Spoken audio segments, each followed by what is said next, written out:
Dear friends and close family and lovers, the many lovers and appreciators of our fabulous, wild, extravagant friend Simone Ellis, it's a joy and a privilege to welcome you to this fabulous love fest. There's so much to say about Simone and her life, so many stories to share, and I'm just so happy that we're all here together. It's truly amazing. My name's Roberta Anderson. Incidentally, I'm described as a Dharma sister and co-graduate of the School of Hard Knocks. I don't know Simone. I only met her I haven't known her as long as many of you have. I met her, I think, around 2005, but and continued a rich friendship with her. But as somebody said, if you only met Simone even once, you would never forget her. She left such a strong impression on anybody and everybody who was privileged to meet her in their life's journey. But it feels like such a sense of deep family and connectedness in this room today, and I can feel Simone with us so strongly. So we're going to start off with an opening prayer by Ken Rinpoche of the Garden of 1,000 Buddhas. He's our resident teacher. Thank you, Ken Rinpoche. Yeah, everybody, Tashi Delek. My name is Kembo. I know my Dhamma friend, Small. Yeah, I understand her speaker, then I understand. Then now she is passed away. Then I do hear prayer for her. Okay, please, you guys together, like our prayer. I have only here Tibetan language, but you guys thinking this enough. Okay. Yeah, my English is very bad, but a little I talk to like this. Okay. This pair's name Kunda Zambu Malam. Kunda Zambu is Samanda Bhadra's prayers. Okay. Oh, Nansen Konde Damje Gun Yeje Lan Nin Driveni Redama Re Jomra de Kunda Zambu Malam. Damje Yen Bodang Dang Ombrazo de Sanja Yu Kunje Yen and de Mode Lanzon Yang Judem. Konde Ni Kime Mede Deni Re Na Sanje de Mare Sem Jen Kowan Chang Kamson Sem Jen Tamje.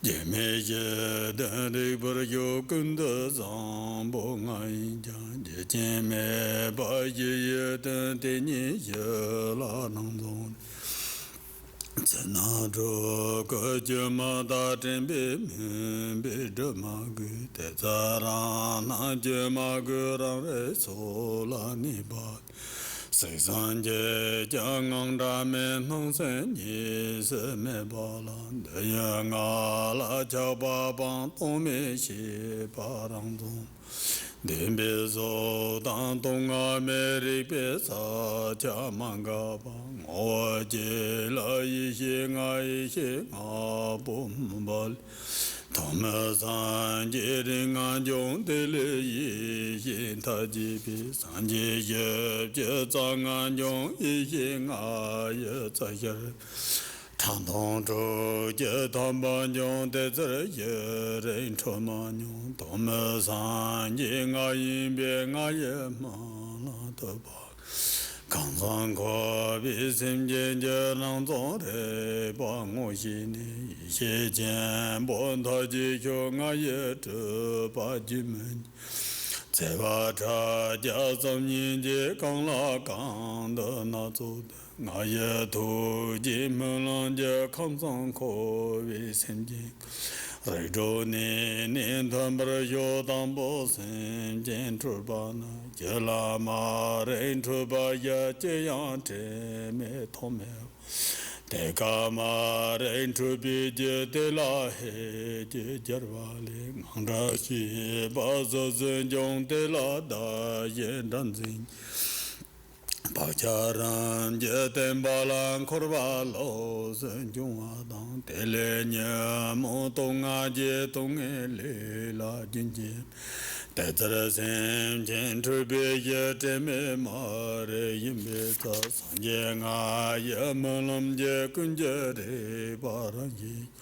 Lenje Je Mare Bashiba Teme Yimbaye Kunda Ta Be Mare Bada Yini Zanzambai Lenje Kunda Mare Ni Simjin Kunjen Truyi Sanjenga Yamalam Jen Korbi Sem Jen Tamje Temen To Be Mumbasan Nizan Be Shibada Liberang Oye Barasho Ninzin Lo Ye Tezong Shenpa Cha Moji Bale Paja To Boram Jeda Sega Gu Dani Dan Tro De Yang A Dan Tambi Yihong Cha Bin De Bi Dong De Dan Ji Den Tu Ba De Zong Zhen Le La Sen Ta Me Xin Bin Che Wa Men Bi Kamchadong Veyadase Jinete Kong Yarema Sanjenga Yamalam Jendo Chashin Besenjen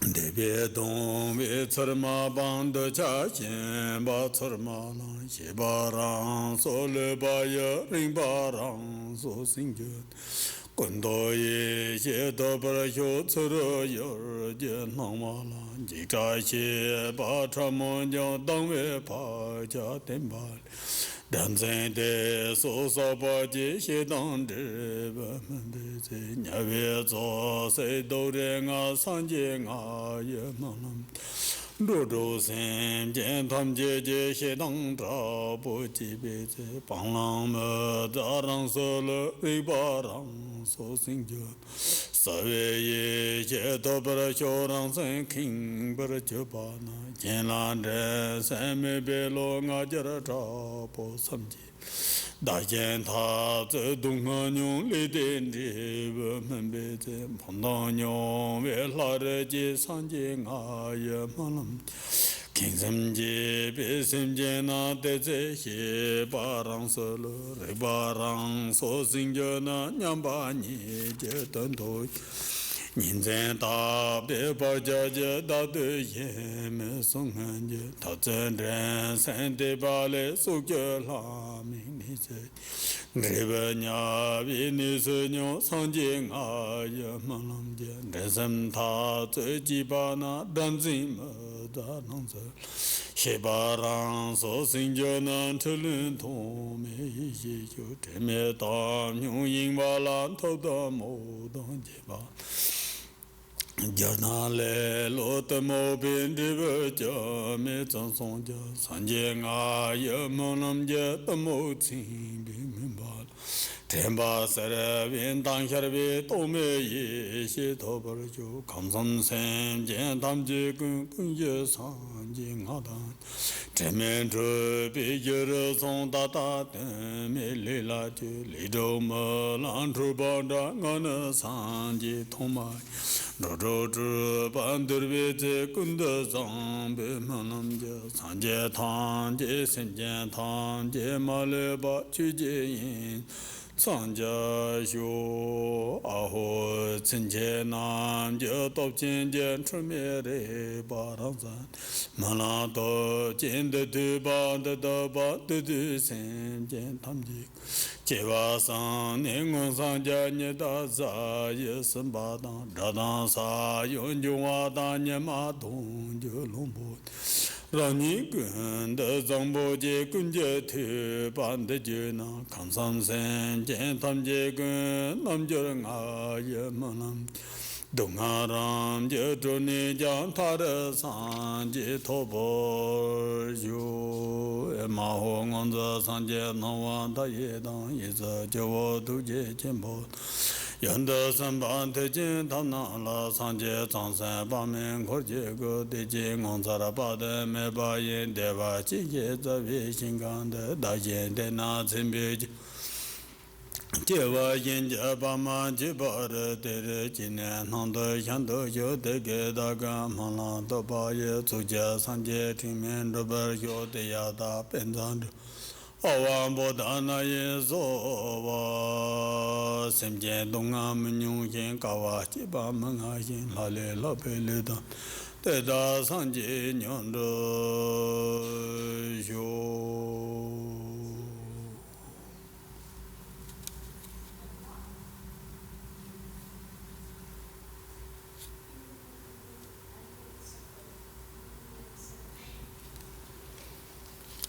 Okay, now it's finished. Pair. Then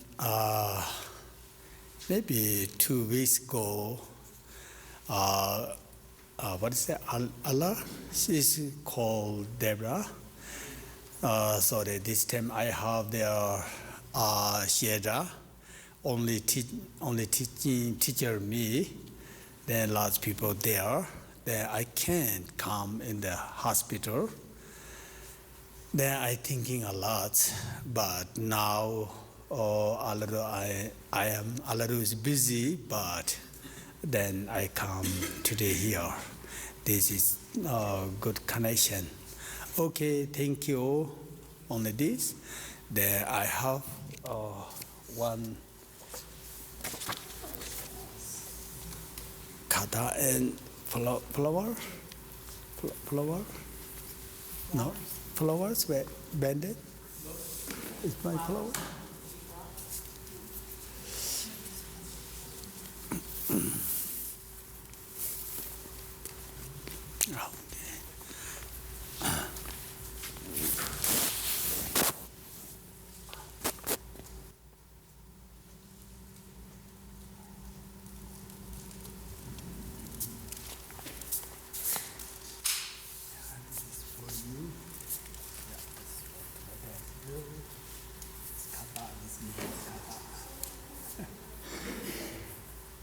Okay, thank you.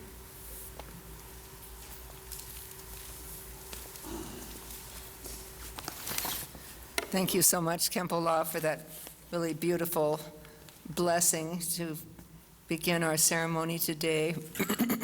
And now we're going to hear from another very dear old friend of Simone's, Catherine Taylor. She's described as a friend deluxe in wild activist cohort. She'll be delivering a toast to Simone. So all I can say is let the wild rumpus begin. Thank you for that amazing intro. I would like to do a toast for Simone, so if you need to get a drink, now is a good time. Speak into the mic. Okay. Tell me if I'm too loud. Okay.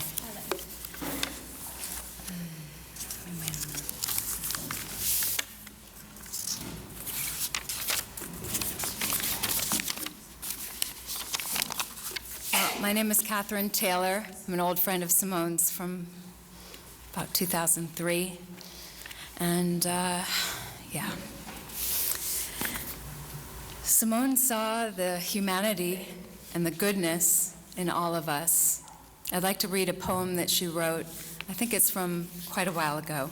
It's called Corn Love. Corn Love. Corn, like corn on the cob. Corn Love.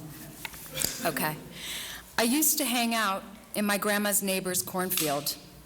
It was creepy the way there was a world down there by the roots that couldn't be seen from the road. You could hide there. You can get lost there. You can get lost most places you can hide. That's the only thing I remember about fields and agriculture growing up, and And I ate raw corn there. I think I figured it must have had something really wrong with it. Maybe it was poisonous or something, because it was so sweet and good that everyone would be eating it all day and all night and forever if there wasn't something terribly wrong with it. So I waited there in the rustling leaves, waited to die from the good, sweet, raw corn. Later, I went into the house to catch up with the cousins, and I forgot about dying. But I never figured out how something so good and sweet could be overlooked by the whole world. Simone. She could be serious and sensitive and spiritual and hysterical within mere moments. She saw into you. She saw you. And she wasn't afraid to look into herself and connect the dots of this beautiful web that connects us. She connects us, and she always did. People thought I took care of Simone when she was sick, and I did. Eat, Simone, eat! And when she thought her vacuum cleaner was a kangaroo due to the chemo, I made sure she knew she was sane. And I ate up her stories, for she was the caretaker. She cared about words. Speak up. About science. Expand your mind, dig. About humor. Don't forget. About history and how it used to be. She was the heart of her community. Her door was open. You are sad. Lost is her fighting love, her outrageous cackle, her soulful eyes, ready for laughter or tears. She was your cheerleader, but never naive. You turn toward grief and ride it out. Sometimes the wave hits you out of nowhere, and you want to just call at the very least, or at the most, to see her grow old in New Mexico or wherever. Telling stories, swearing and living large, shuffling around wearing turquoise, jade, and coral, punk rock, peaceful warrior, adoring the evening light. She deserved it all, but don't feel bad for her. Look at the quality, the breadth of this community, her people she leaves behind. Live through her death and be who she knew you to be. Know that already she has a community of angels, and they're just as badass. So help me raise your glasses. Let's toast the one and only Simone. Thank you for everything that you've given us. Cheers. And you won't be forgotten. Cheers. Cheers. Thank you. Just badass. So help me raise your glasses. Let's toast the one and only Simone. Thank you for everything that you've given us. Cheers. And you won't be forgotten. Cheers. Cheers. Thank you.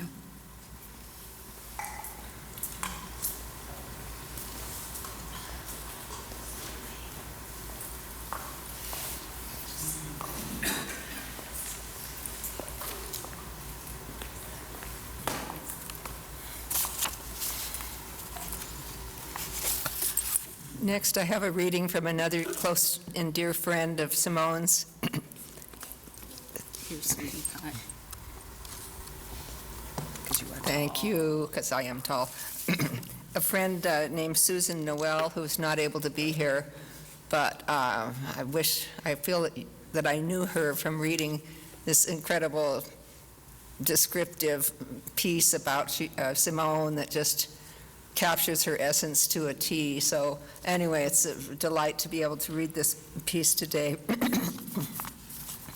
I met Simone in July of 1977, which was my first summer session attending what was then Naropa Institute in Boulder, Colorado. I was given a room in a sorority house associated with the University of Colorado.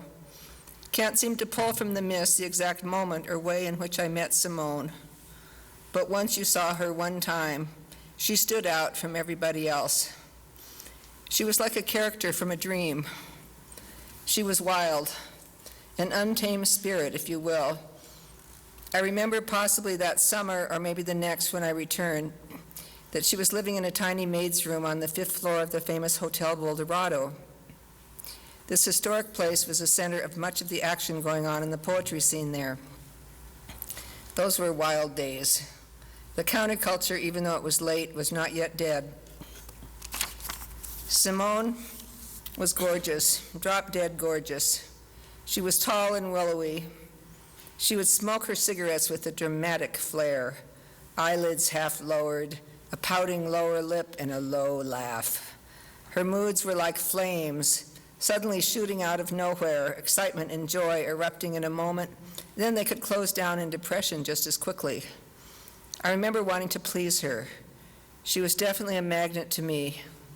One of those people who seemed in those days, if you were young, able to lead you into the right magical places, the coolest events, and especially to get you in with the right people. Things were never, quote, calm. I soon moved into that tiny hotel room with her that eventually I got my own. We would swan down the gorgeous main heavily carved staircase early in the morning to receive the free coffee and coffee cake that was laid out there, then swan back up to lie in her room having coffee and cake, often the largest portion of our daily diet, except for matzo ball soup at the New York Deli, another hot spot. That room of hers was like a tropical paradise to us. Friends were always coming by to hang out, and new poems were always being read aloud. Simone would shout, "Stop, stop, shut up, everybody. Now, listen to this."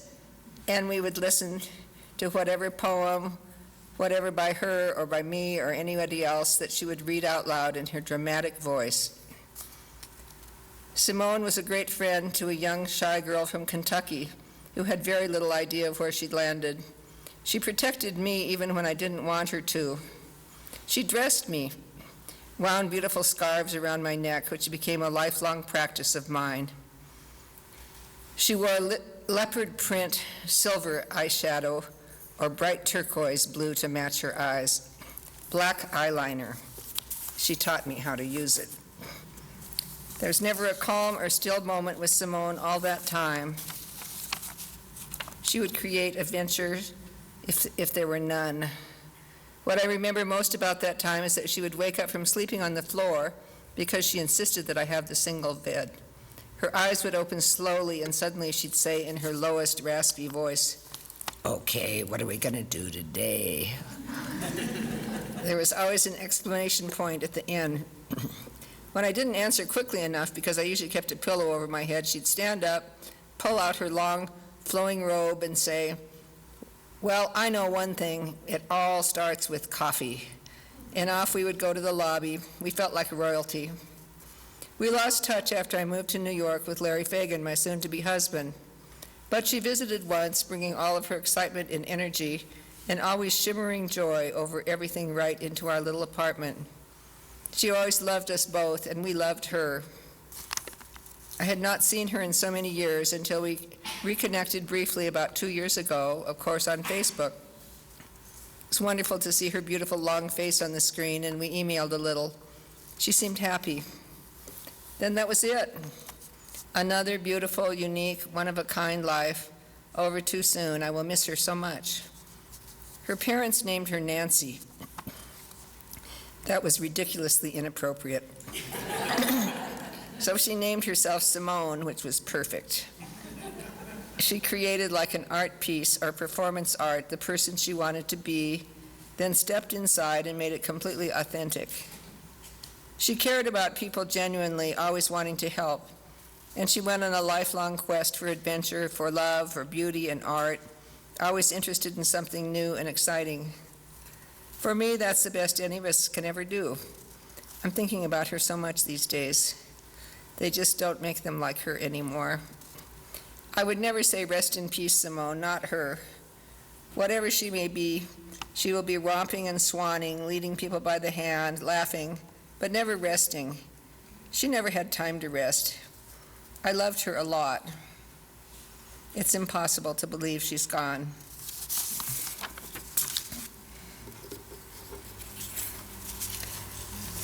And next, we'll be hearing from Michelle Richaud,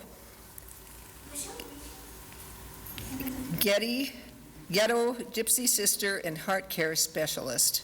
Also reading Jenny Dorn and Sydney R. Davis. Thank you, Michelle.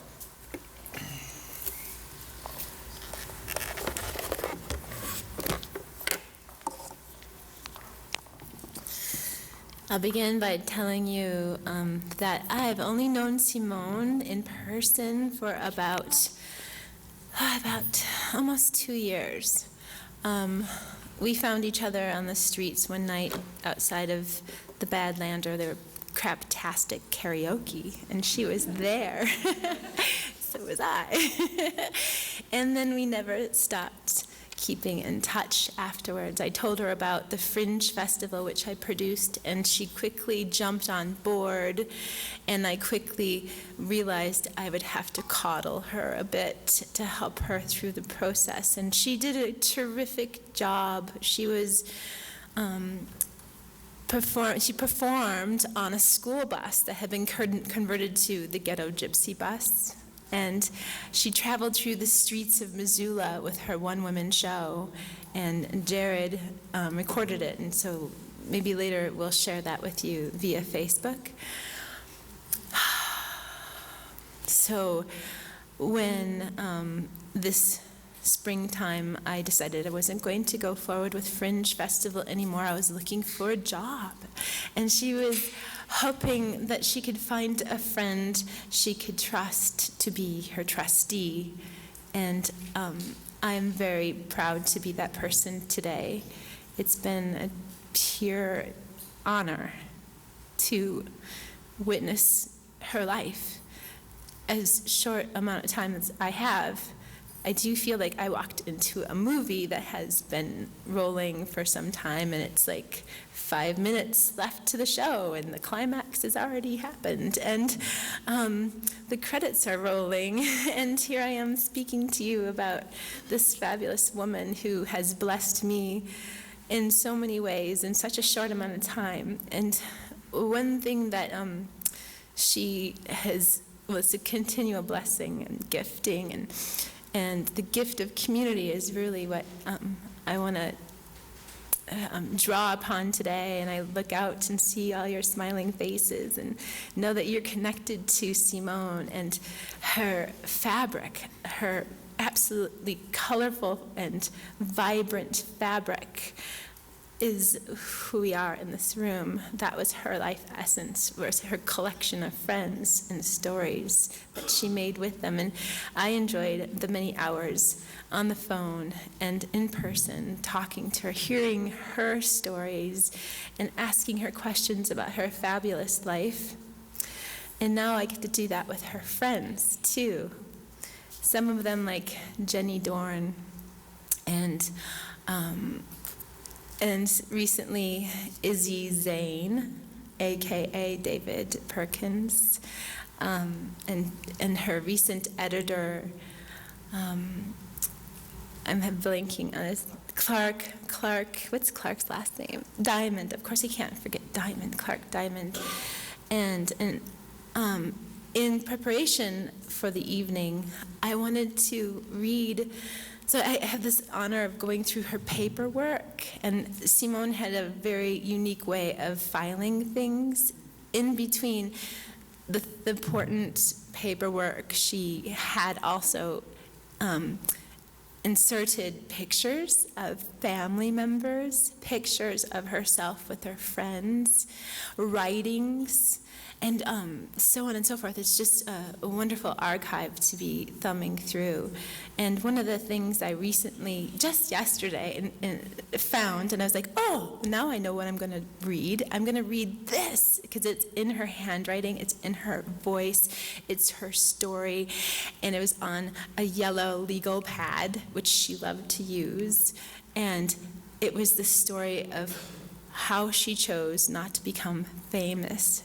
Many times, apparently, she was able to jump into the limelight, and she chose not to for several reasons. And I guess she doesn't want to share that with you anymore, because I can't find that writing. It's in my house somewhere. It just disappeared. Isn't that amazing? I just thought that was really Simone-like, right? So I'm not reading that to you tonight.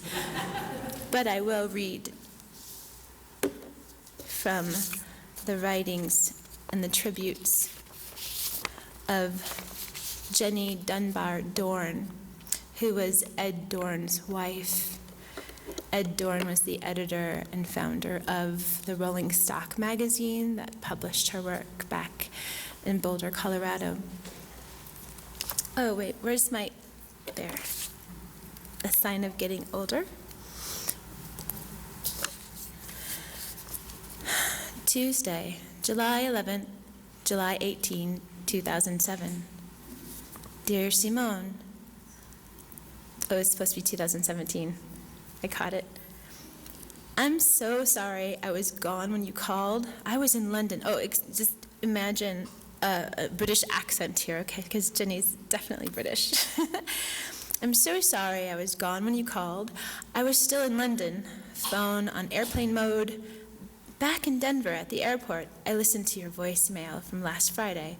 You say you're off to New York, going to visit Ed and Miriam in Woodstock. You sound calm and confident. I think of calling you to say I'm back. But my ride appears. I get into the car. The phone rings. It's Michelle. She says you're in a coma, on life support.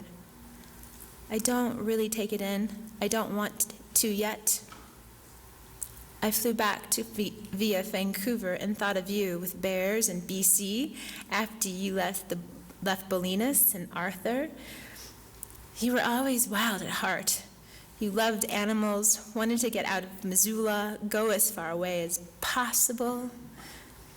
The bottom of South America, say, as though deep down you knew, even as your brain burst into stars, that you were about to drift all the way out into the cosmos. Goodbye, sweet, wild Simone, dear old friend. Typical of you to go out with a bang, then stay around long enough to rest up, surrounded by friends and music and poetry. I will miss your craziness, your intellect, your laughter, and above all, your unconditional love. These 40 years you stood by me, there was no one like you, that's for sure. And I will love you always. Jenny. P.S. I bought the book you said you'd sent me in the last voice message, The Taliban Shuffle by Kim Barker. It's terrific. Thank you. And this is a poem. Oh, this is a letter from Simone, sent soon after she moved to San Francisco, late 1979. I'm living in a ratty but clean hotel on Bush and Polk, a hot plate solitude I always loved. Toulouse seems happy enough too. I take him out for walks and he can stay in my room without much hassle. The manager's name is Victoria and I can't tell if it's a she or a he. She's big and black with blonde pigtails and a very dykey girlfriend, and one white kid, and one black kid, and 4 little dogs. All girls, of course. I live right next to the office, so hear everything coming and going. I want to make a film of this place. Reading Homer, the Odyssey, translation by Rio, and Lucretius. Love those cats. There's such a mixture of magic and day-to-day soap going on. Then I wonder if the magic is actually real. Like maybe it's possible that the gods really did show up and that was a thing you could write about. Then I wonder what happened to the gods. They sure don't turn up no more.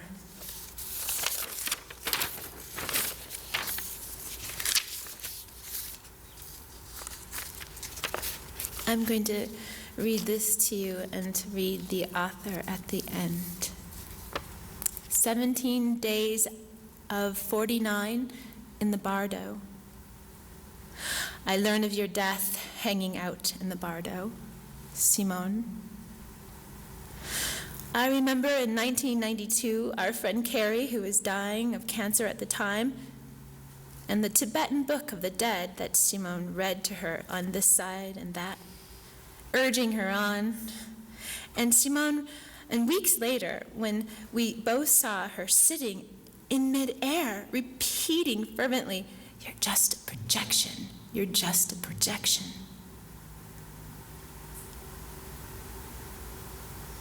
Well, these kinds of things became normal with Simone. We were always flying everywhere. I never got to fly like that with anyone else. Not really. It was quite an experience to partner with someone who completely adored my music. She wrote great poems, inventive art critique, and biting essays. Her heart beat true. Her old head injury, the challenge.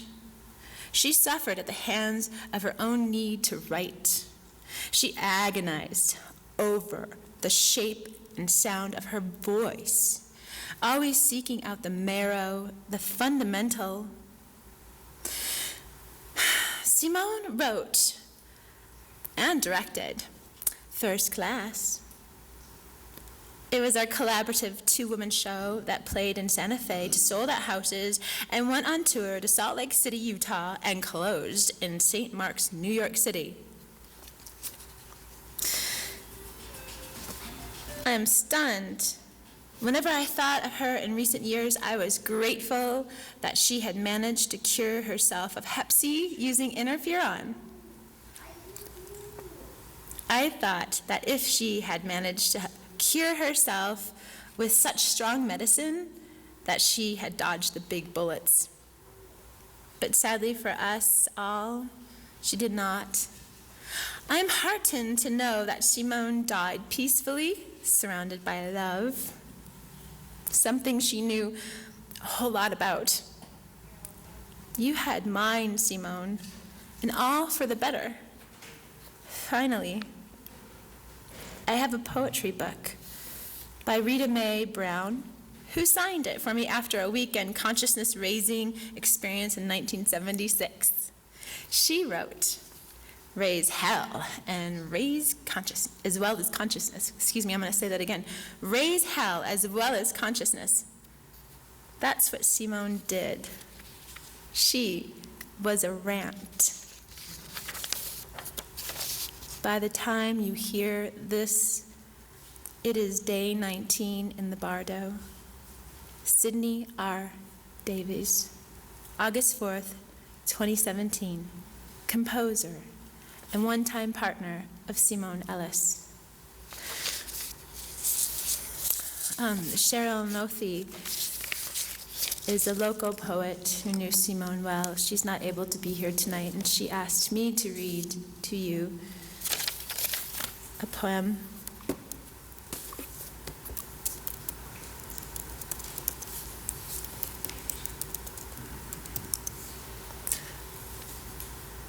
Funeral Blues by W.H. Auden. Stop all the clocks, cut off the telephone, prevent that dog from barking with a juicy bone. Silence the pianos with muffled drum. Bring out the coffin. Let the mourners come. Let aeroplanes circle, moaning overhead, scribbling in the sky the message, she is dead. Put crepe bows around the white necks of public doves. Let the traffic policemen wear black cotton gloves. She was my north, my south, my east and west, my working week and my Sunday rest, my noon, my midnight, my talk, my song. I thought that love would last forever. I was wrong. The stars are not wanted now. Put out everyone. Pack up the moon, dismantle the sun, pour away the ocean and sweep up the wood, for nothing now can ever come to any good.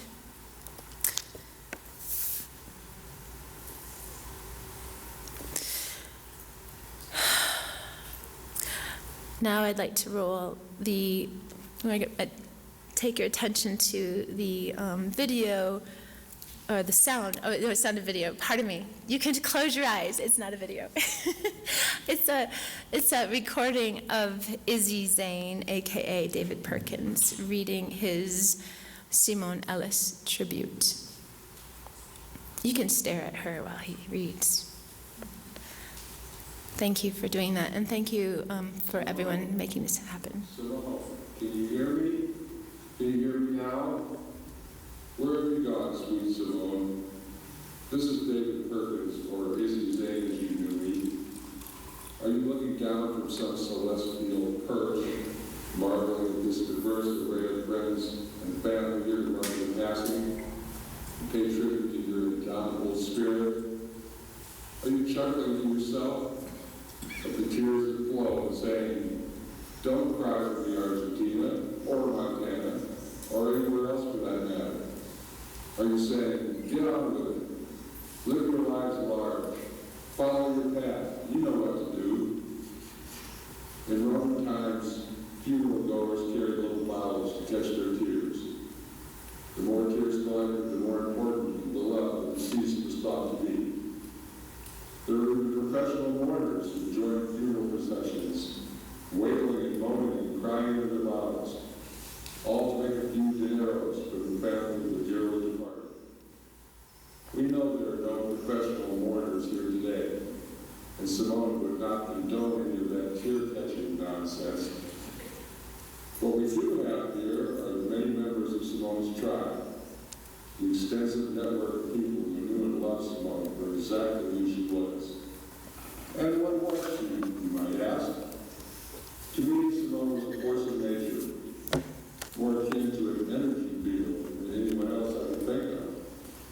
She seemed to be in a perpetual state of magnetic flux, where the atoms and molecules of her being constantly rearranging themselves into novel complexities. Maybe something closer to a virtual reality mirage, both real and unreal at the same time. She was a churning urn of burning fun, guaranteed to blow your mind. She was a whirling dervish of mystical mayhem.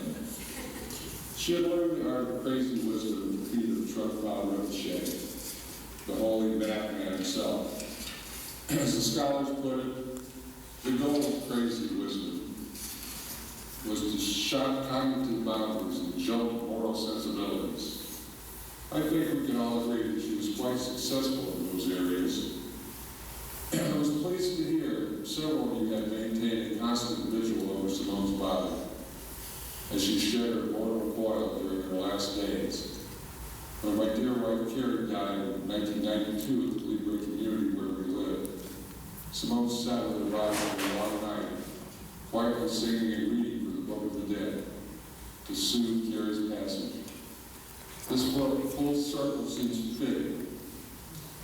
The members of Libre send their condolences to you all.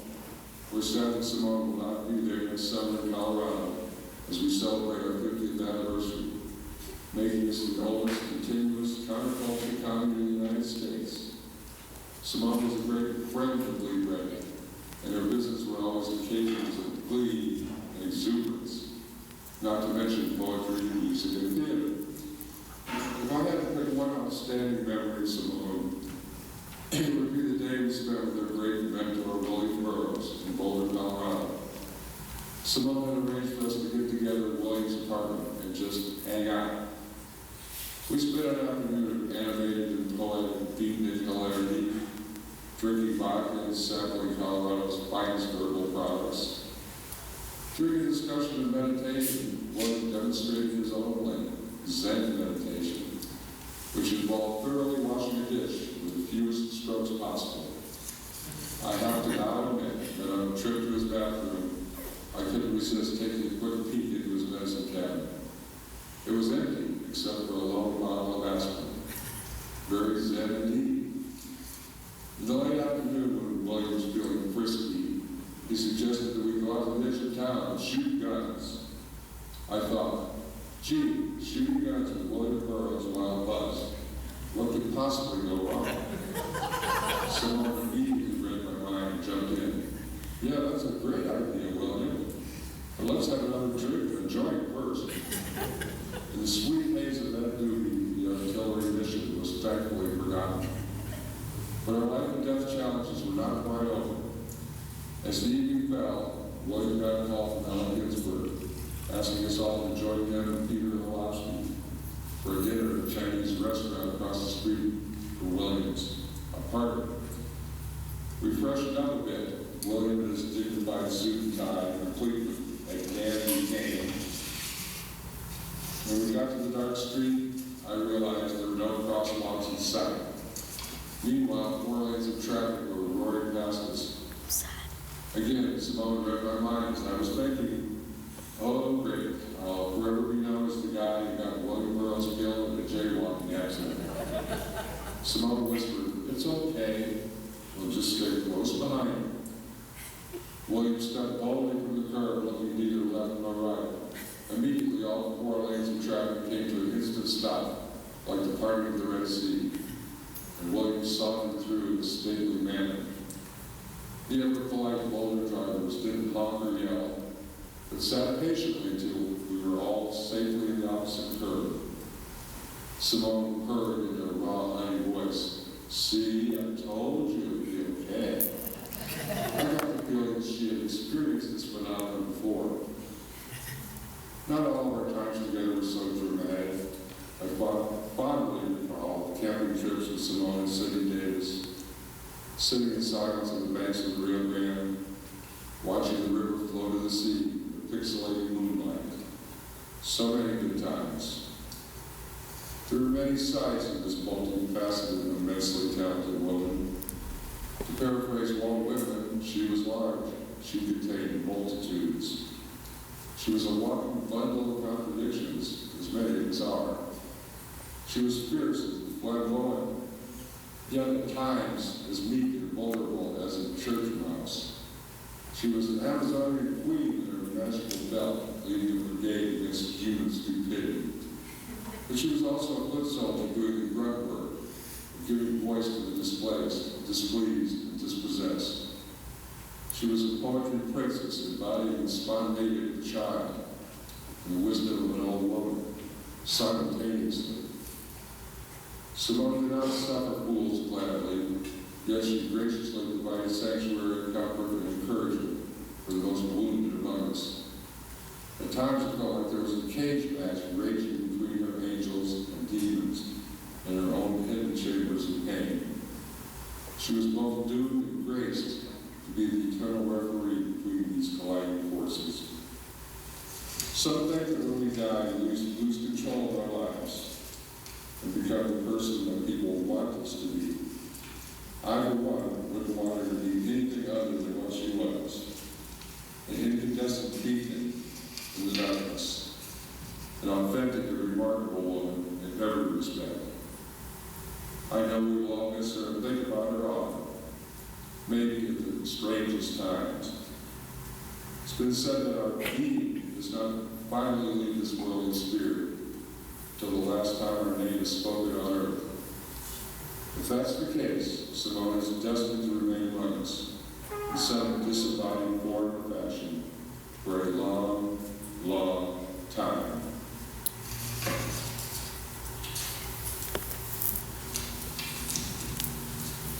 Thank you. That was Izzy Dane, a.k.a. David Perkins. And now it's my pleasure to introduce to you Joanne Truxell. Simone's other mother shared membership in Montana's Writers Guild. Joanne, thank you. And thank you to everyone who made this evening possible.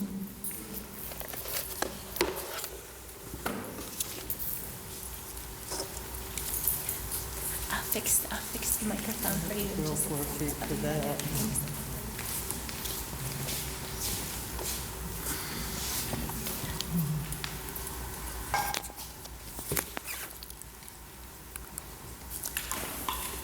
Well, I'm not ready for Simone to be gone. I must tell you that. The week that she was in the hospital, I think I cried every day.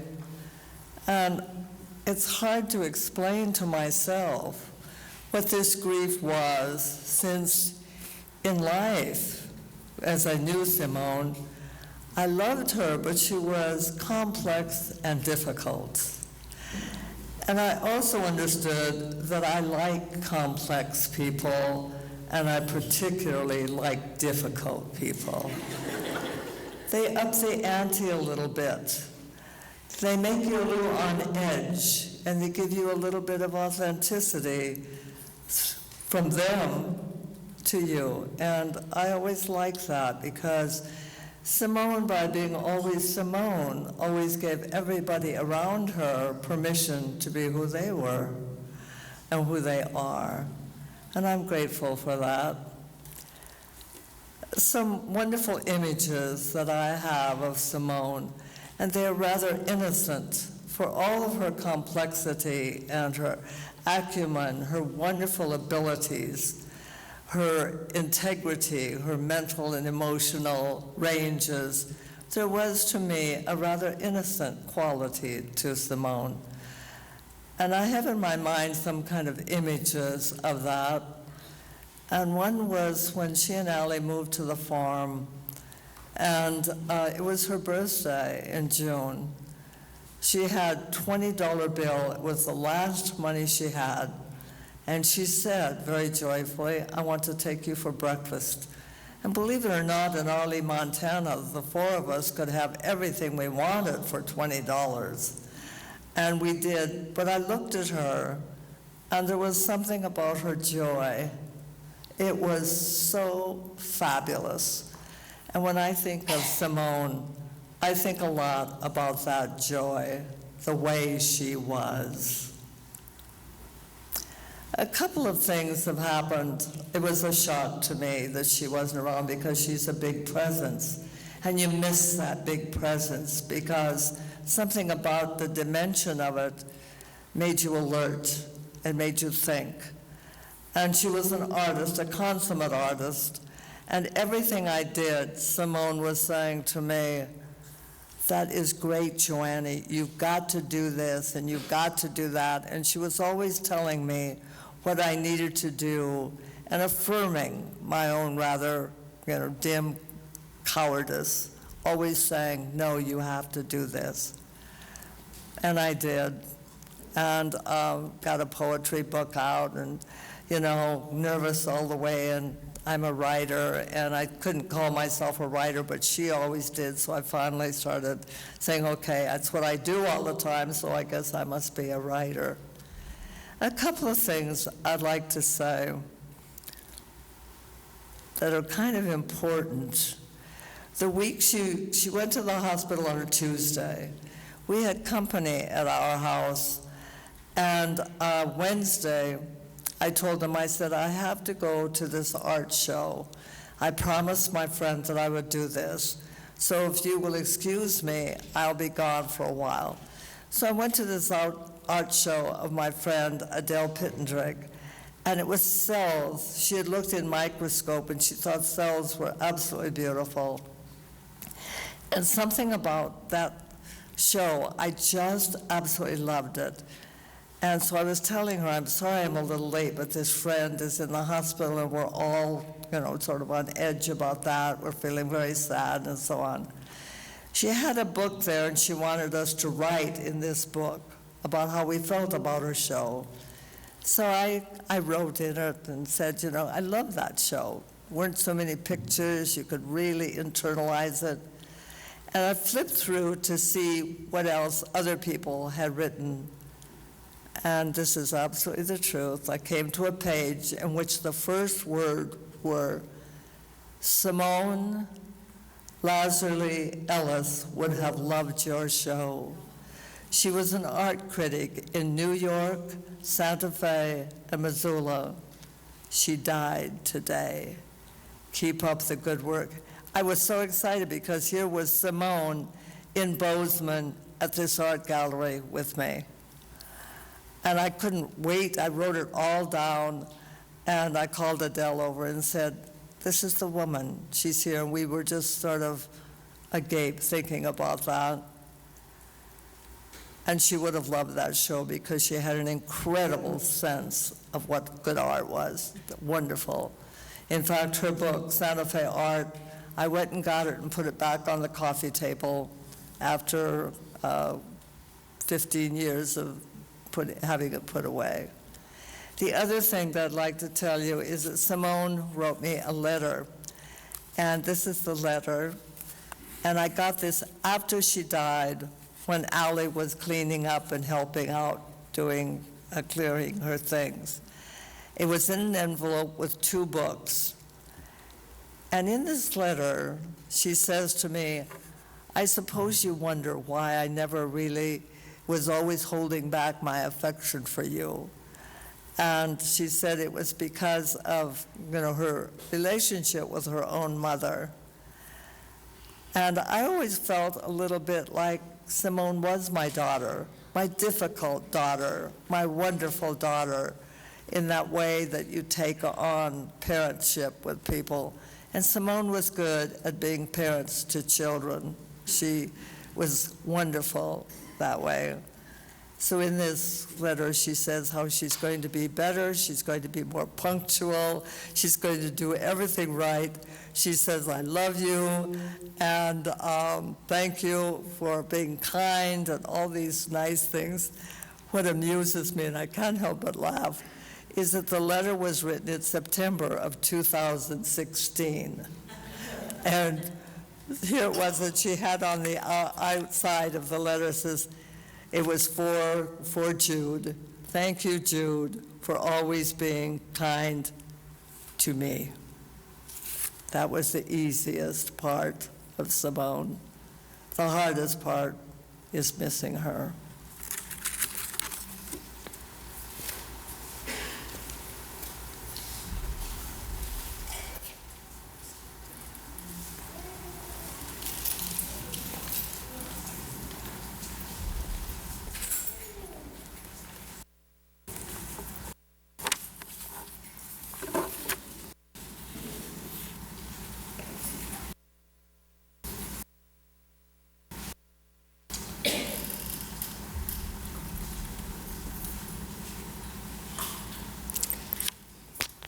Gosh, it seems so right and even important that we have so many eloquent speakers and poets to flesh out even a bit of the richness of Simone's soul and spirit and incredible life.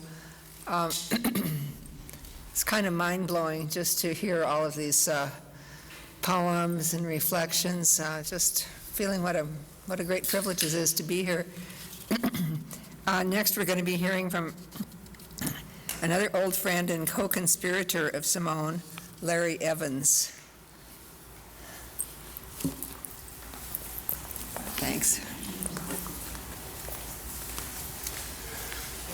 Thank you. It's a sad moment to be able to remember Simone, but on the other hand, it was always a wild ride and a lot of adventure with her. I met Simone back in 2003 when I was doing video with Cold Mountain, Cold Rivers, and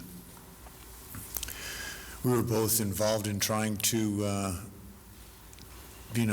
come to grips with the new digital technology, the new video stuff that was shaping a lot of the way people viewed art. And so that was a pretty exciting thing, and it was very interesting for me because we came from very different backgrounds. I've always been a bit of a scientist and whatnot, and I was trying to understand the technological aspects of this stuff, and Simone was approaching it as how to utilize a media. And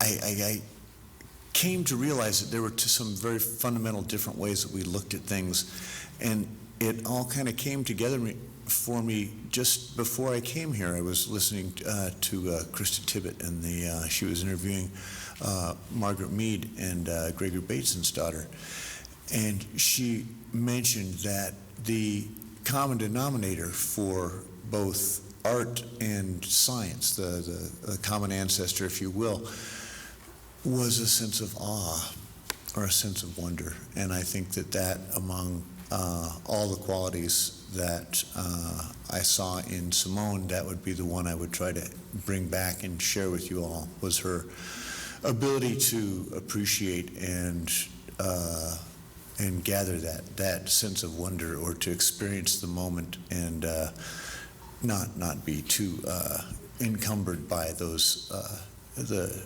cobwebs of the past or the bright lights of the future. So I think I'll leave it at that. Thanks for your time there. So thanks, Simone.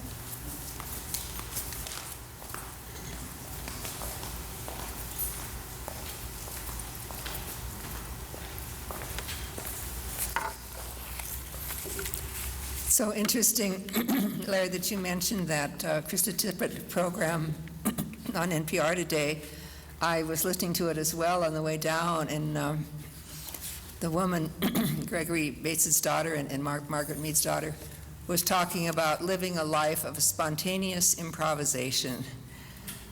I went, wow, that describes Simone. It was so often just a great party whenever Simone was around. And it was interesting because she was the director, the orchestrator. She'd often provide the costumes and the sets and the guest list and the music. And it's interesting because she was often at the center, but it wasn't about her, because she was so gifted at recycling energy. Like all of us, she loved to receive a lot of love and even adoration, but she also gave it right back to everybody in spades. She just, she knew how to love, and she was so kind. On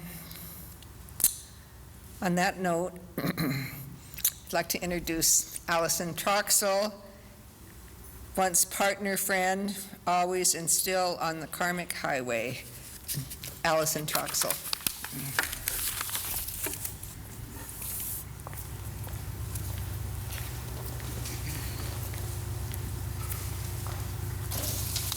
Hi, everybody.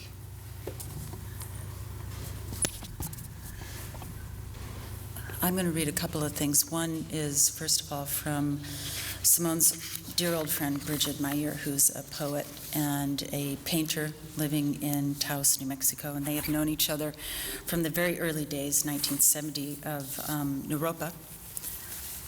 And this is her piece about Simone that I'm really honored to read. Simone was sexy, hip, beautiful, penetratingly receptive, funny as hell, and really smart. She had an aura of tragedy about her, a not uncommon trait for talented women in this patriarchal world. Simone saw through the constraints she encountered, and she rallied against them in her writing. She identified with the liberated, sophisticated women writers of Paris during the 20s and 30s, bisexual, dabbling in drugs, flirting with the glamour of madness, which I imagine was about as far as she could get from her rural roots in Montrose, Colorado. I first met Simone in Boulder during the summer of 1975. She and Sidney Goldfarb and Rick Fields and I went to see the Rolling Stones perform in Fort Collins. Cindy still swears Simone levitated during the concert because she was high from having so much fun. If you wanted to party, Simone was the perfect person to party with. I have many memories of the wild gatherings Jane and Bastian Fiaga hosted in their home in Boulder in the late 70s after Naropa poetry readings. And Simone and I would dance to Stevie Nicks' Rhiannon and then strip and get into the hot tub. As soon as we were joined by Allen Ginsberg and Gregory Corso, both naked, we'd hop out. But Simone was hooked on the beats, and she felt she was one of them.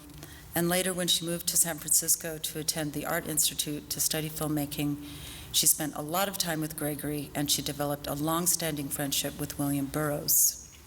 I only recently had the opportunity to read her published interview with William, and it is stunningly brilliant. Wow, Simone, I'm really impressed. I'm so grateful I got to say that to you before you died. Simone embraced, via William, the Brion Gysin cut-up method for writing poetry, but I preferred her straight-ahead verse, such as the first piece in her book, which I can actually hear her read in my mind. My poem.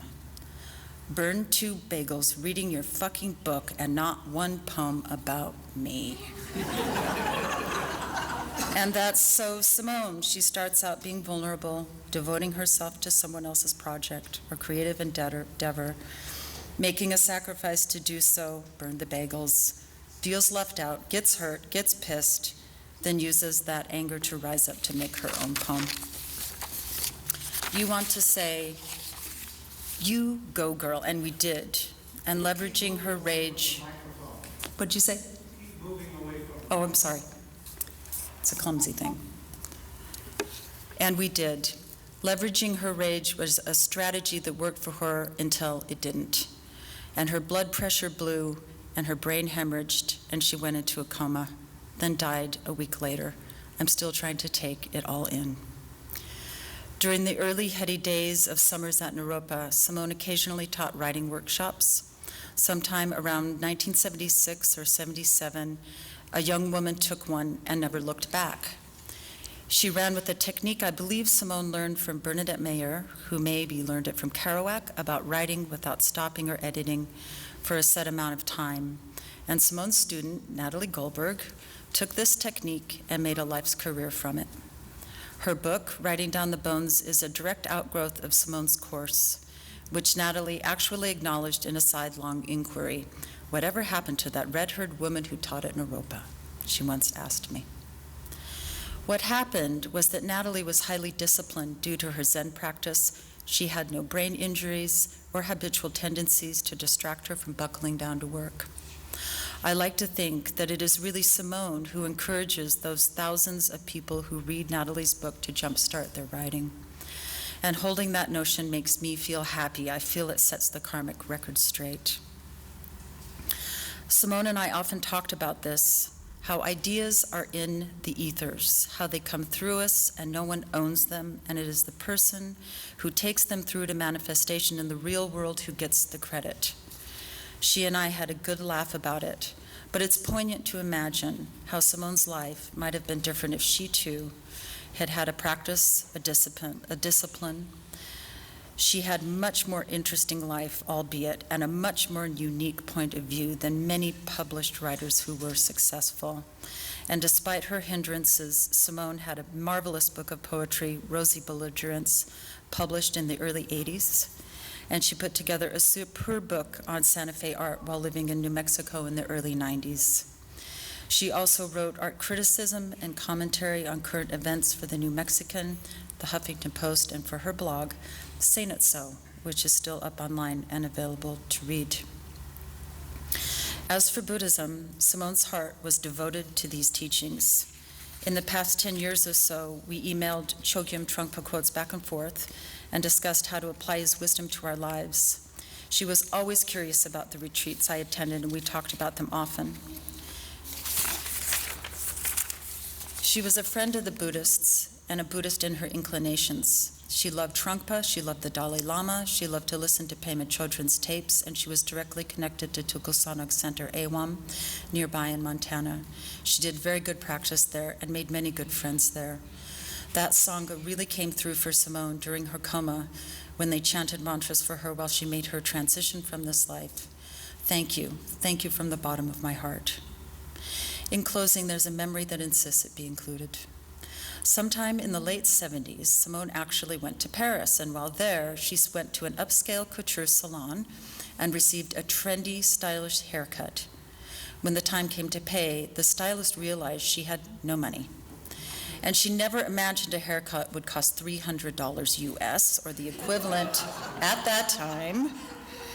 But she had charmed them so much and looked so great, everyone laughed and said, "For you, mademoiselle, it is our gift. Your new hairdo is free." No one but Simone could have pulled that off with so much goodwill and humor. And when she came back to Boulder looking like a rock star and speaking with a French accent, she started carrying around a little dog saying, "Mon Dieu, but all of the French horses, they have some." There are so many stories. There is no question in my mind that Simone was extremely intelligent, devastatingly sensitive.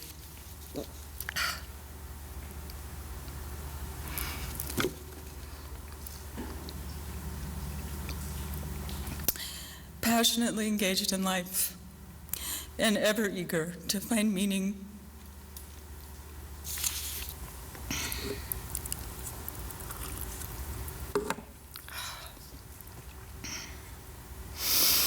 and ultimately humor in whatever transpired, and to turn it into art. She had big creative plans, always. Ah, Simone, I shall dearly miss your throaty laugh, your genuine caring, our durable friendship through many incarnations in this lifetime. You taught me so much, dear, and I thank you for your final lesson and reminder that death indeed comes without warning. I honor you, and I honor your wild, extravagant life. You will always remain in my heart as a treasured friend. Goodbye, sweet Simone. Travel well. Choose wisely. I love you. From Bridget.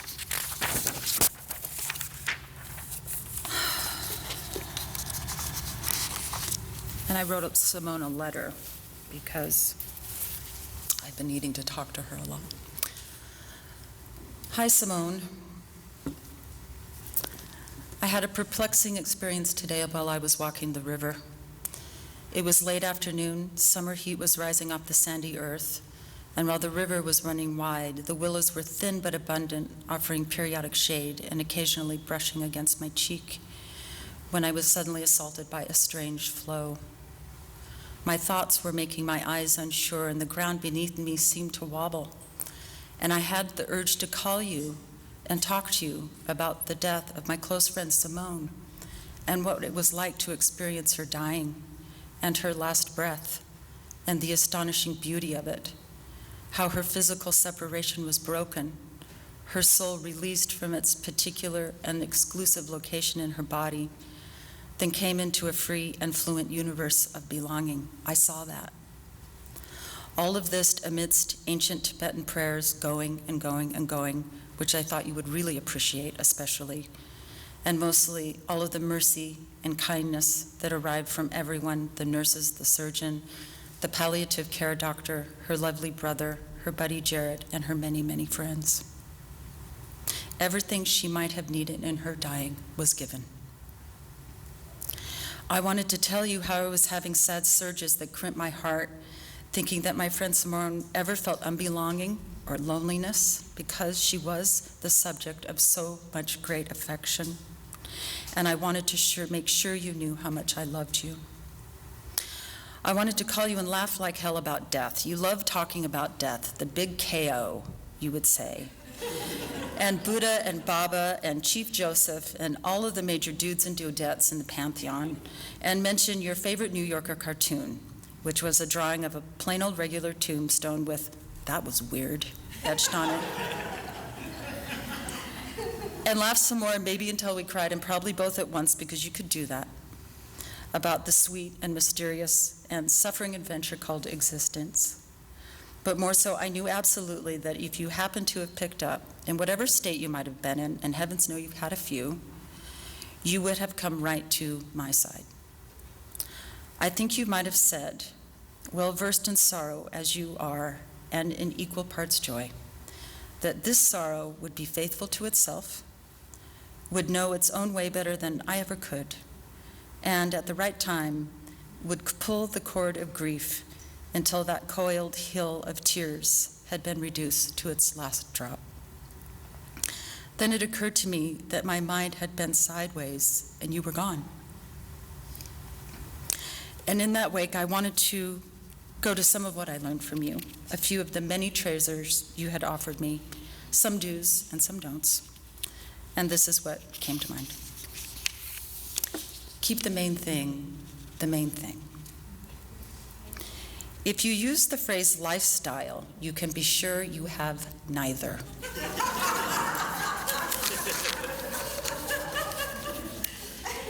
Paranoid people are sometimes those who simply have all the facts. It is very important not to make up your mind that you are one thing. Beauty matters, objects respond, magic exists. Toad's Wild Ride could end up absolutely anywhere. Drugs can be a way of life for some, as in a stab at William Burroughs' freedom from the claims of the aging, cautious, nagging, frightened flesh. Sometimes eating is boring and reading a book much more interesting. Health is sort of arbitrary, as in healthy, healthy, healthy, dead, a phrase you loved. There is a dark tourist within each of us. The underside has an underside. Taking care of oneself is oxymoronic. Don't try to save people, love them. Listen for off-screen sounds, do tiny ceremonies frequently, honor your mentors with new creation, be generous with encouragement, and above all, keep loving. Forever thank you, Simone, for the difference in me. And don't worry, be happy, Simone. Don't worry, be happy. Thank you.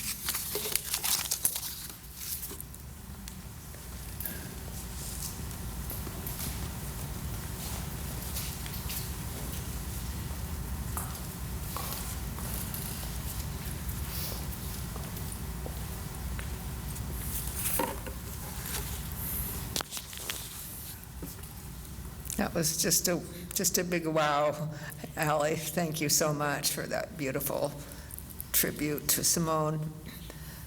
Before we hear from the next speaker, I was just inspired to tell a very short vignette about Simone that expresses, probably as well as anything can, her completely outlandish and wild and outrageous spirit. This occurred a few years ago. I was sitting in my cozy house in Polson, and I got the phone rang, and it was Simone. She said, "Roberta, hi. I'm on Reserve Street in Missoula. There's a lot of traffic, and I just took a hit of acid. And thought I'd drop up and visit you for the night. I'll see you in a while. Bye." Isn't this so, Simone? I mean, what other friend would ever? But so she showed up. I remember it was, I think it was Barack Obama's second term.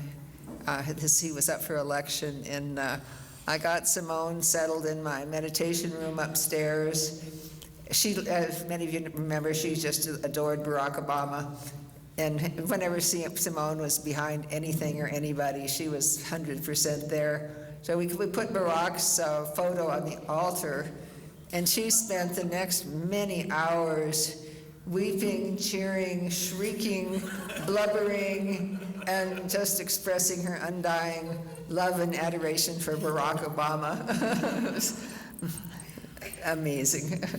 And now we're going to hear from a very beautiful guy, Simone's gentle bear and partner, Jared Dowdy. Thank you, Jared.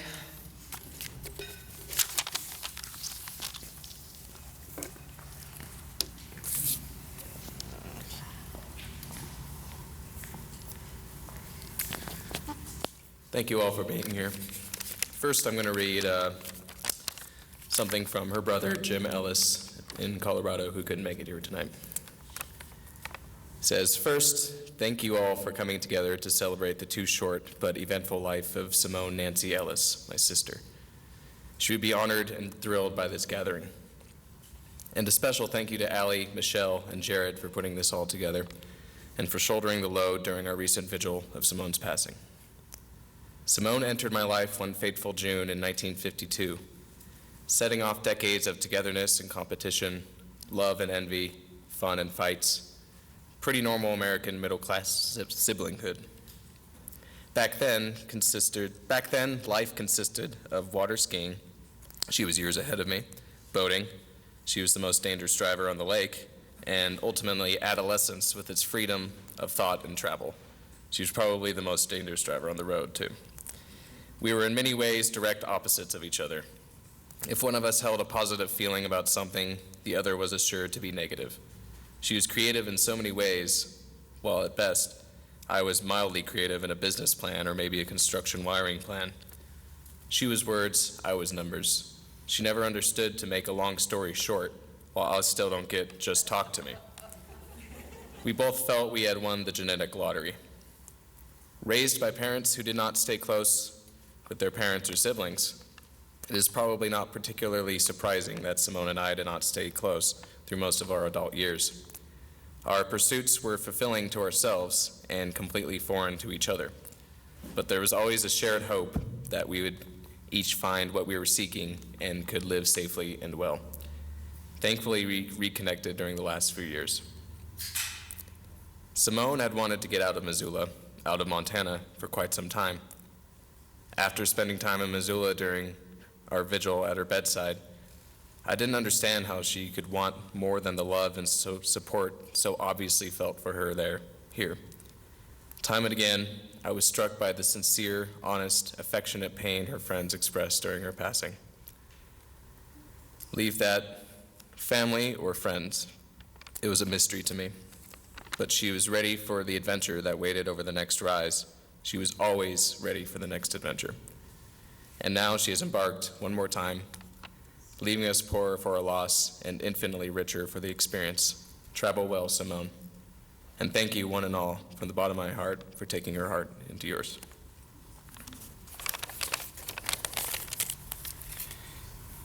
And I couldn't access a printer today, so in true millennial fashion, I'm going to read it from my smartphone. Let's see here. So, I first met Simone on a hot August day, not unlike this one, in 2011. I was 21 years old, and I'd found a new place to live on the upper level of a fourplex in Northside, Missoula. But I was worried about my cat because the landlord warned me of 2 vicious dogs in the apartment right next door. I was relieved to learn that these supposedly ferocious creatures were just Little Zoot and Sweetie, a crested hairless and a chihuahua, respectively. I was even more relieved when I met their owner, an intriguing older woman of striking intelligence and eccentricity, who talked like a beatnik and claimed to have known the actual beatniks, and among several other legendary figures.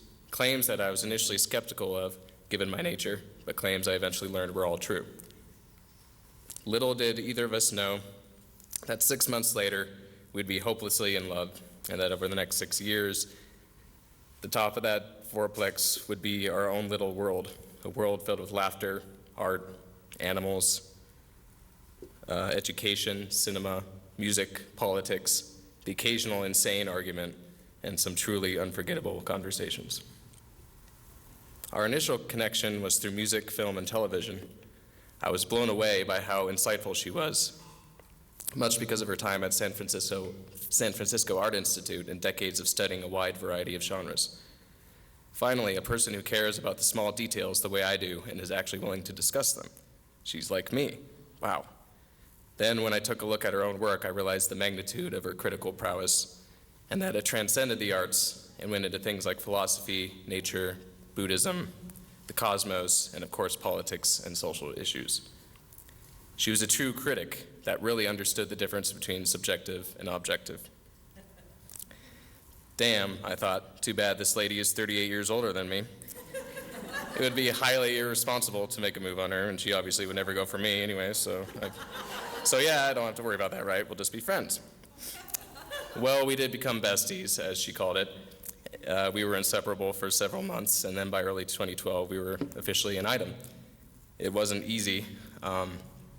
Simone claimed it was actually far harder to deal with than her same-sex relationships. And yes, we were judged and even lost a few friends. And yes, there were unique challenges that the age difference presented for both of us. We weren't keen on getting married and instead stole the phrase ghetto married from our favorite comedy, Shameless. And we obviously couldn't have kids. Even if we had been age appropriate, she had been physically incapable since her early 20s. So instead, we had to make do with 8 animals. The aforementioned doggies, her kitty Yen, my cat Oscar, a bird named William Powell, and 2 deceased birds named Myrnoloy and Spiritus, and a cat named Panther who lived downstairs and decided to move in on us one day, and she's still here. Pet names for each other also became a thing. One day I asked her for a favor, and she replied, "Sure, Pookie." I was like, "Pookie? Really? Is that where this is going?" But it stuck for both of us, and whenever we worked together, we were known as Team Pookie and would celebrate that fact. When we weren't inside having discussions or engaged in projects like Simone's film school, we were out and about, taking ourselves and the doggies to some of the most beautiful areas around us. Our absolute favorite place is a town called Hot Springs, Montana, where there's no cell reception or internet, and where we can get away to soak, eat, drink, go on walks, meet with friends, and most importantly, write. We got a lot of work done in a little cabin up there in particular. Our go-to local spots are Greeno Park and the cemetery right next door to us, where often our 3 cats would join our walks with the dogs, making for quite the visual. As you all know, Simone lived an incredible life. The sheer scope of her experiences, the places she went, the people she knew. Despite a life more than well lived, she wanted more. To a real artist, all that matters is the next project. Months ago, she finally got a hold of her money and was on her way to doing some amazing things, starting with a trip to New York and Santa Fe to reforge old connections, and continuing with funding great art/media projects and making creative investments to fulfill her remaining dreams. Simone was the love of my life, my best friend, and my greatest influence, but perhaps above all, she was my emotional and intellectual confidant. We understood each other on a remarkably deep level. We could freely express any thought to each other, no matter how offbeat or strange, and we discussed our darkest secrets at length. Thankfully, Simone's passing did not come without closure for us, and the timing involved was very strange and coincidental. The last year had been pretty rough for us. We were on and off again, but our lives remained as intertwined as ever, being next door and with the animals and everything. A few days before her death, she reprofessed her love for me in stronger terms than I had ever heard. She said, "I'm in love with you, Jared, and that's not going to change." I told her I still love her too, of course, but wasn't quite sure if we had a future on that level. But then, the night before she died, we had this huge 3-hour conversation where we were more honest with each other than we had been in a really long time, and planned to get back together and finally make the move out of Missoula to make something of ourselves. So it's bittersweet. I'm beyond glad that that conversation happened, but I'm devastated by what could have been. The next day, her and I ran some final errands together after she picked me up from work. She complained about a weird headache, but we both brushed it off because she always had weird headaches, and headed to the car dealership to get a quote. And she headed to the car dealership to get a quote. She dropped me off at home. I'll have everyone know that she was in a very good place that day. She was hopeful, peaceful, and her wicked sense of humor persisted. The hematoma took over and she collapsed in her parked car. Her last words, according to the Nissan employee, were call Jared and have him pick me up. An ambulance got there first, but it was too late. She wouldn't die for another 7 days, but she never regained consciousness and her mind was already gone. My Pookie is gone. But, yeah. All I can do now is,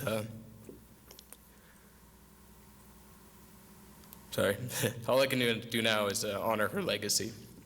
I can, in every way I can. What she wanted for me happens to be exactly what I want for me. So we also wrote a screenplay together that's close to a second draft, and Simone's closest friends and I are ensuring that all of her work is properly archived. The animals are here safe with me until we find a proper home for the doggies, and I'm lighting candles every night at her altar for her 49 days in the Bardo, just as she did for the countless friends she's lost in recent years. My greatest hope is that I can one day see her again. I love you, Simone. Thank you.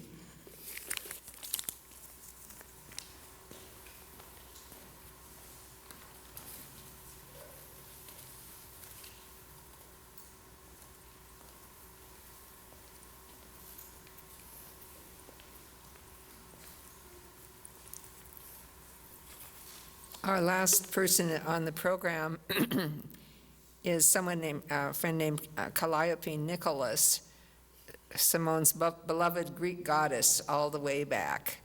Also not on the program are a couple other friends, poets, who've asked to read poems, so I'll introduce them after Calliope speaks.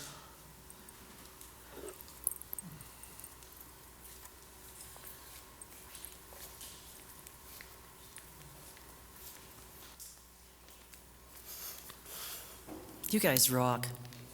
I've never been in Missoula, and I'm here, not wondering what the scene is, and to be here, you guys are amazing. Thank you so much. Thank you. It's great. And by the way, it's Calliope Nicholas. Greek. It's Greek to all of us. I arrived here on Friday, walking around town that Simone had lived in for many years. This is my first time here. And I ended up reading through some of her journals, went through some of her papers, some of which were her notes on our time together in Boulder in the 70s. It's been emotional reading this very private side of her journals. That was one thing I remembered vividly, from our time together. She had to write in her journals every day. And there was a flood of memories that came up from reading and going back to the day-to-day lives that we held. We were there together in the Boulder Hotel. And it was of the brilliant time that we created in Boulder. Young, beautiful creatures within the circle of the Beats, New York, and San Francisco writers. The world was open and bright, charged with energy and potential, and we were right in the middle of it, and we were working it. It was great. Then to read on some of these notes, sitting in her apartment last 2 days, of the notes that I had, after I'd left for New York City and left for the East Coast, of Simone's struggles physically and mentally as the world started to weigh her down, wear her out, eat away at her muse of writing. It saddened me actually that I wasn't aware of the weight of her life. I sense it was something she kept from me, and to be honest, I'm not sure if I would have reacted in the way or how much I would have listened if she had opened up. But last night in her notes, I came across a passage of how she remembers how she was during that time in Boulder and the kind of person that she was there and her years there. And that was a person I was blessed to know then, the Simone that is still profound in my heart and in my memory. So let me leave you a bit of a final impression of Simone at her very best. And what's interesting to me is you guys and everything, you got all the essence of her also. So she still carried that all the way through all of these years, which really makes me so happy. She was the most beautiful, whip-sharp, and intriguing person I had ever come across.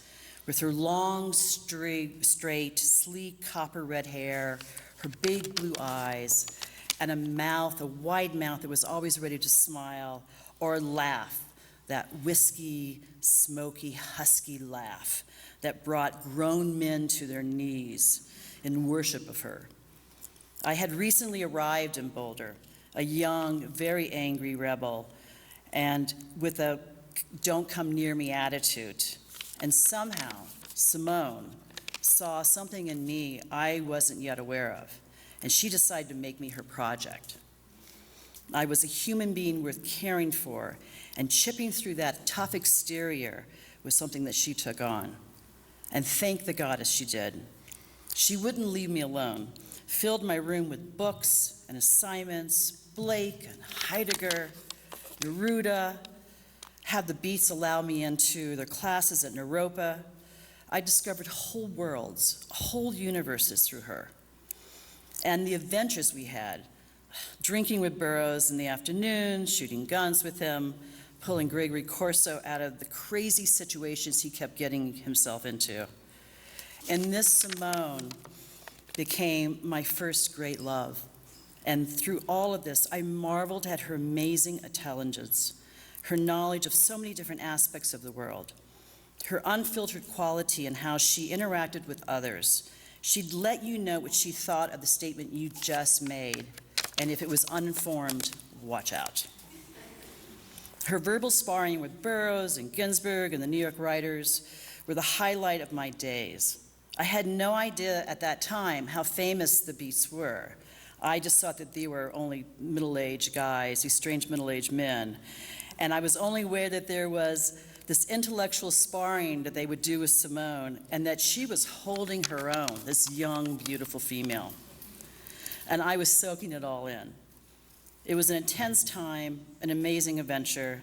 We were so awake, so tuned into the world around us and each other.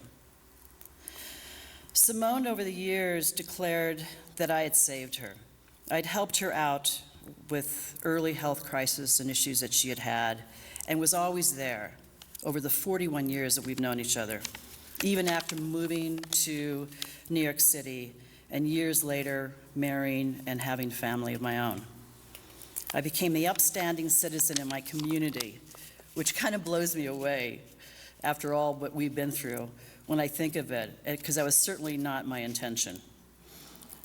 But I did my best to be there for Simone, so on occasion she would declare how I'd saved her. But it was Simone who saved me. She was the first believer that I could be somebody. She pulled open her passionate heart, her force of nature. Again, these are all words that I've been hearing throughout the evening, which has been wonderful. Her kind of shamanic aspect and crazy wisdom into that belief. I am somebody now, and I will never forget her, the beauty of Simone. These last few days have also been a reminder that, we all know we're not going to be here for long. I actually composed these notes today at the Garden of 1,000 Buddhas, a place that I enjoyed going to. And a thought came through that, we're only here for a short time, and to honor ourselves and Simone, we need to all continue living life big. Don't let the bitterness of getting older get to us. This amazing world. There's pain out there, but the world is amazing. So rock on, Simone. I'm going to miss you, my love. Rock on.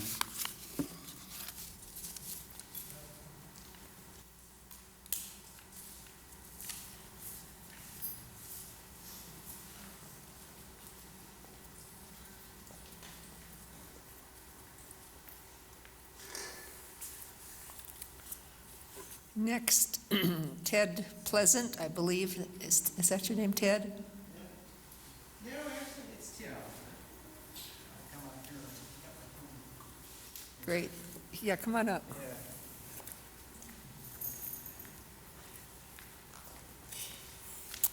Bring a little poem.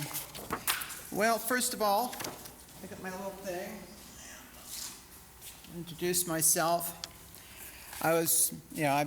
My signature, my writing signature is T. William Pleasant, and that's how I signed my thing at the end. You can call me Tim. Some people do. Some of my friends call me T-Bone. Let me get that going too, but that may be a little too confusing right now. But I just wanted to say, I met Simone, I think, maybe 20 years ago. We knew each other from around town, and anyway, I met Allie back then too. And one thing I noticed about those two people together is they're always friendly to me. And it seemed like they're like some of the very few people I knew who really were. And one time, it was about 2005, because I remember I was doing this. Simone mentioned that she was a writer by trade, and that word trade stuck out to me. And I said, that's it. We're going to talk. We're going to sit down. And I got her phone number. We started talking, and I hired her to be my writing coach. And we worked together for several years and through a couple screenplays. And now I've got a novel that's almost ready to hit the ebook market. And this is the particular story is one I brought up to Simone one time, and I said, I did this. I told her about this movie idea I had of rats trying to save the earth by killing off the human beings, and their society is like, you know, I said it's like, if you can just picture like the Soviet Union made up of rats, and the humans are the fascists. And I pictured like the movie being black and white, kind of grainy black and white with scarlet subtitles, and they speak their own language, and it sounds like this. And Simone was just in hysterics. She loved it. She was just like, yeah, man. She just was like, wow, you know. It's like, yeah. So, and that's the thing I wanted to say about Simone before I read my poem is, I'm really grateful to Simone. First of all, throughout this whole our celebration of life for her, I was imagining her sitting in that chair over there, because it's kind of like it's like the special chair, and I have my personal perspective. I wouldn't be surprised that she's right there, taking this all in.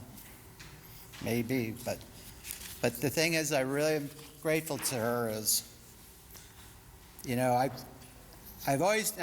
chose her as a coach because I knew her, but the thing about her is getting to know her and knowing the experiences she had in life, the treasure of life experience that she has been. And I put that in this poem, and she was very supportive of my writing. She was very, very much, you know, very much a champion for my writing.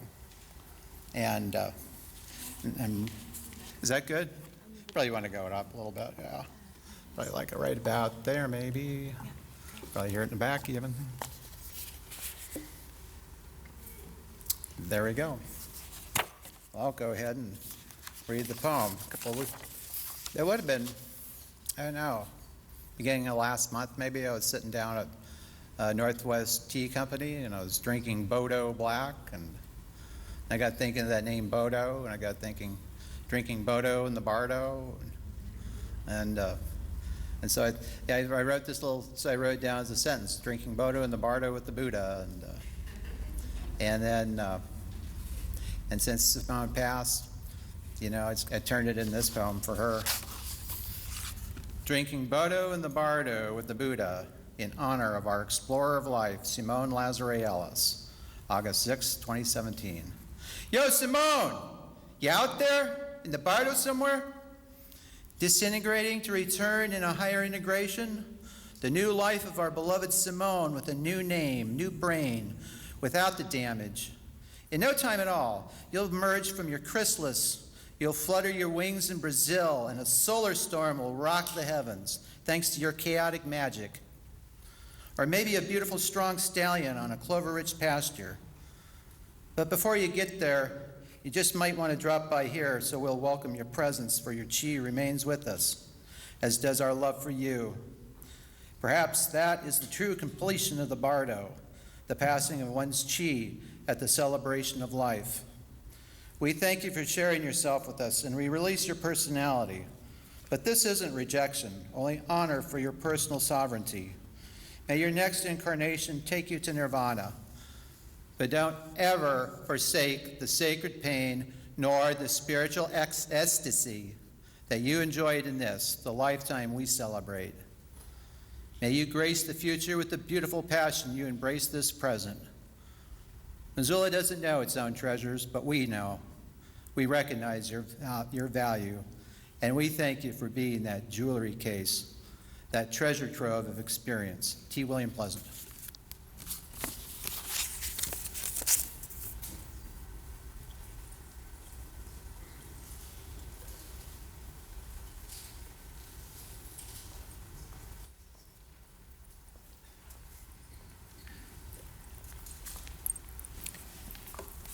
There's one more poet, Rita, who would like to read, but before that, we're going to have some music because the musicians need to leave by Effie Richaud and Andrea Harcel. They didn't know Simone as well as I did, but this was my request. I'm not a singer, but they are, so. And I'm sure you'll all be, you know the song, so sing along. If you want to sing along in the chorus, you're welcome to. Let us pause in life's pleasures and count its many tears.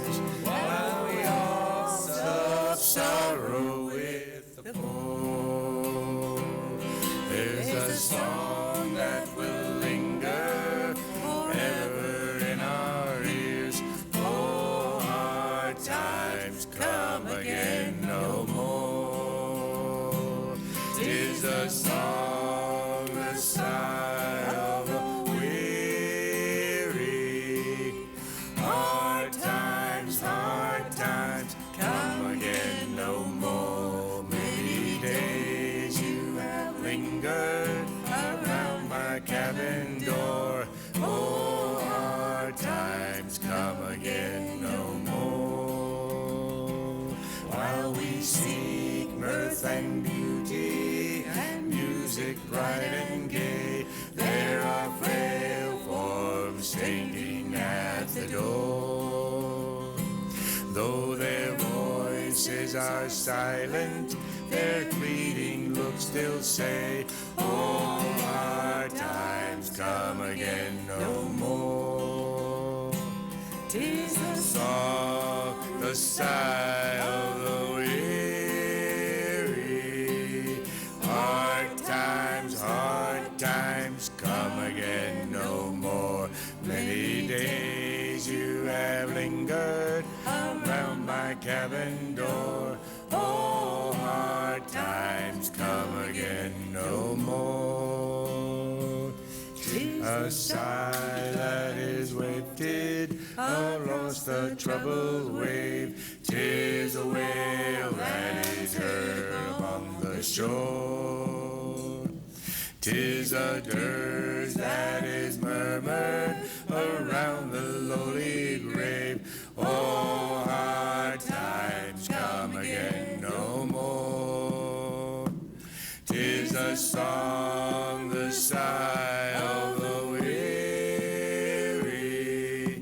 Hard times come again no more.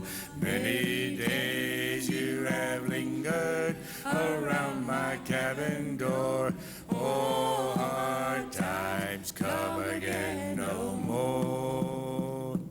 Oh, hard times come again no more. Amen.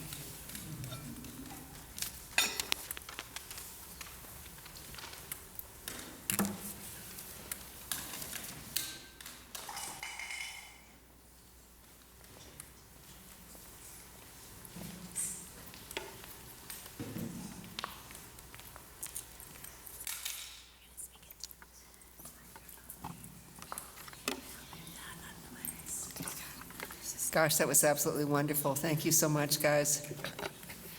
Am I correct that Rita is our last poet and our last person on the program today? Rita.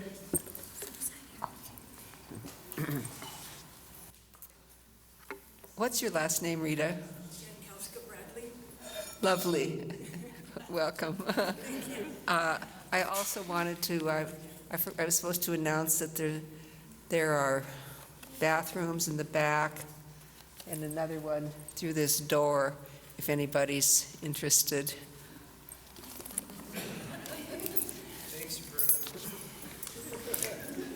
Thank you. I'm reading today because if I didn't, Simone would say Rita, because she actually gave me my voice as a poet. In 2003, which a lot of us seem to have met Simone in 2003, we were thinking about what was going to happen with bombing Iraq, Afghanistan. And so Simone had this event at the Crystal Theater about poets against the war and musicians against the war. And I had just seen the movie Pinheiro, the Puerto Rican poet. And afterwards, I wrote this poem. It was like in the middle of the night. And I took the poem with me to this event, and Simone said, "Oh, are you going to read this, Rita?" And I said, "No." So she got up on the stage and introduced me. So there was my first time. So I feel like I should read this. I also read it again on Hiroshima Remembrance Day, which is today. So it just seems like I should do this. You and me and we are the vision of who the stars tell us to be, for they are the Creator's creation, speaking to our spirit vision on being, our inner spirit that seeks to see the who of who we are, to see our place in the world, to see the world created, and then destroyed by those who know but do not reveal purpose, truth, armed with rhetoric to mask the evil systematically delivered by bombs and verbs, atrocities of words and shattering bullets, newfound weapons that mass destruct the human race, the human spirit at a pace exceeding the Creator's creations. Deliverers of evil hidden by sterile visions of destruction, reducing life to terms of acceptable loss and jargon, sanitizing the blood of the innocent into collateral damage and softened targets. Hardened hearts performing surgical strikes, claiming destruction magnificent, magnificent in their hollow eyes, darkened spirits, those so-called leaders ruling over raining terror on humankind, destructors of humanity.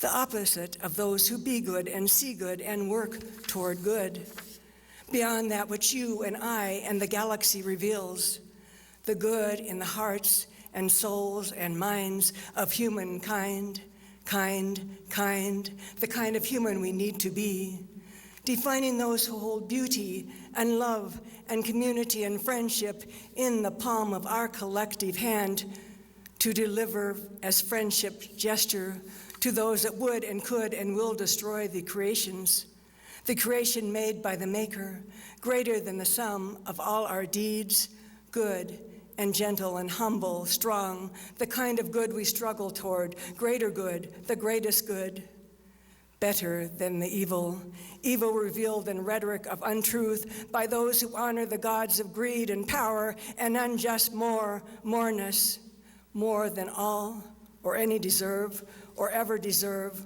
or deserved. Yet there is not more, only less, and bless is less for humankind.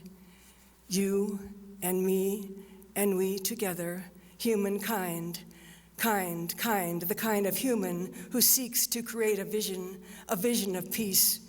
We be peace, we seek to be in peace with peace as we seek the greater vision, seek the greater vision.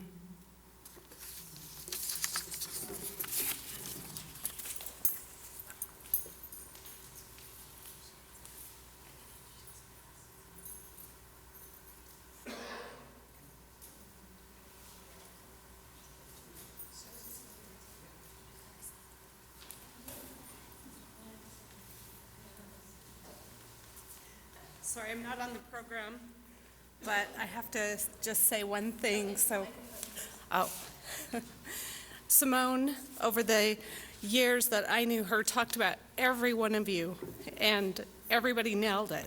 It's fun to see all of you in person because, I've heard so much about all of you. So I just have to say that, so I'm wearing this huge, gigantic Tibetan, I don't even know what you call it, but one day we were out at Rinpoche's at Awam at the Garden of 1,000 Buddhas, and it had just barely started. There was hardly anything there yet, and Simone was really on the path and wondering, and like you guys all said, talking about death all the time, and out of the blue, she's sitting there with Rinpoche, and of course he really didn't speak any English, but he walks out and he comes over and he hands this to her, and she goes, "Wow!"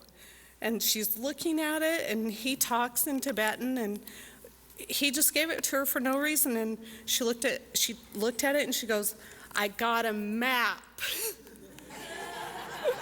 So she got the map. She knows where she's going, and I just had to say thank you, Allie, and thanks for sending it to me.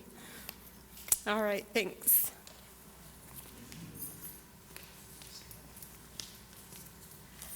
So in honor of the last performance that Simone gave publicly, because she gave a lot of performances privately, and a lot of us got to enjoy that recently as well as in the past, dating back to potentially her childhood, right?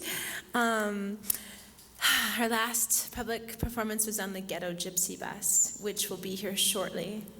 So in between the time that the Ghetto Gypsy Bus arrives to take us on a tour of all her favorite places she liked to visit, including Oli's, the laundromat, Five Guys, Wendy's, Where else should we go?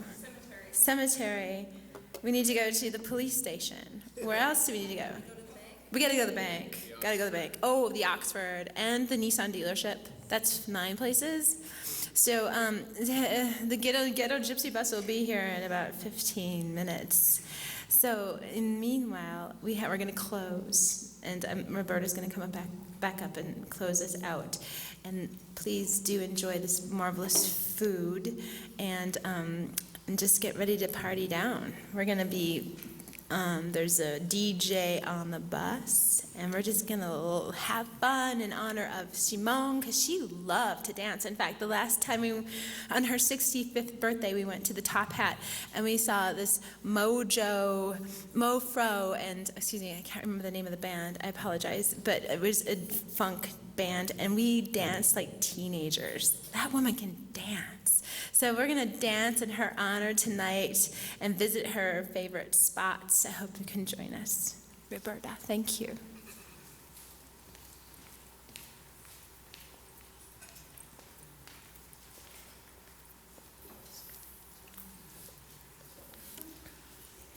In closing, I just want to give a heartfelt and huge thank you to all of you who came out to celebrate Simone's dazzling, stupendous